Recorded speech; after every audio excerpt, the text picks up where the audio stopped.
Hello my dear friends, welcome to my channel wise info. यहाँ आपको मिलेंगे कुछ इंटरेस्टिंग, कुछ अमेजिंग इन्फॉर्मेशन एंड फैक्ट्स।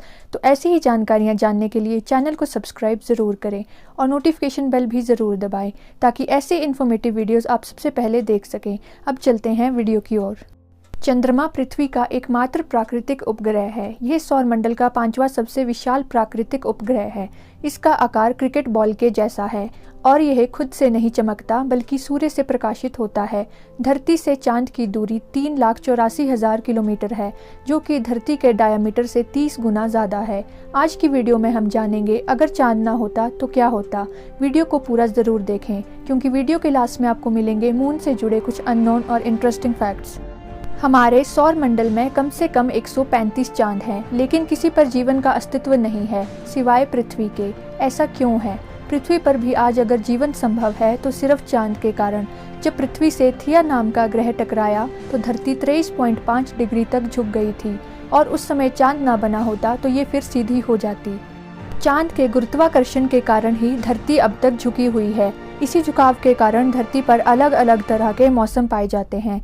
यदि चांद ना होता और धरती सीधी हो जाती तो दिन और रात दोनों बराबर यानी कि 12 घंटे के होते और दोनों ध्रुवों पर बर्फ ही बर्फ होने के साथ भूमध्य रेखा का क्षेत्र आग से झुलस रहा होता।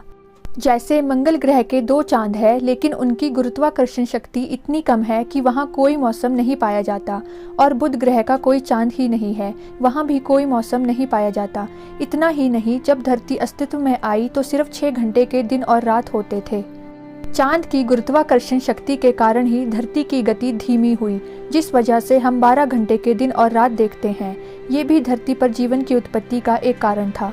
इस तरह हम ये कह सकते हैं धरती पर जीवन होने के लिए चांद का एक महत्वपूर्ण योगदान है।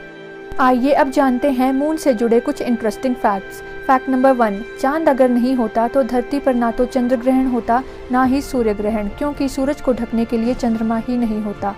फैक्ट नंबर 2, चंद्रमा पर आसमान हमेशा काला दिखाई देता है। फैक्ट नंबर 3, चंद्रमा पर छोटे छोटे भूकंप आते रहते हैं। फैक्ट नंबर 4, चंद्रमा पर वातावरण नहीं है, इसीलिए चंद्रमा पर कोई आवाज़ नहीं सुनाई देती।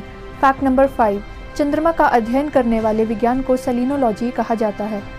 तो ये थी आज की वीडियो। मुझे उम्मीद है आपको ये वीडियो पसंद आई होगी और आपने ज़रूर इससे कुछ सीखा होगा।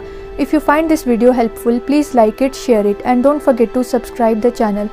Till then, stay safe and take care. Thank you.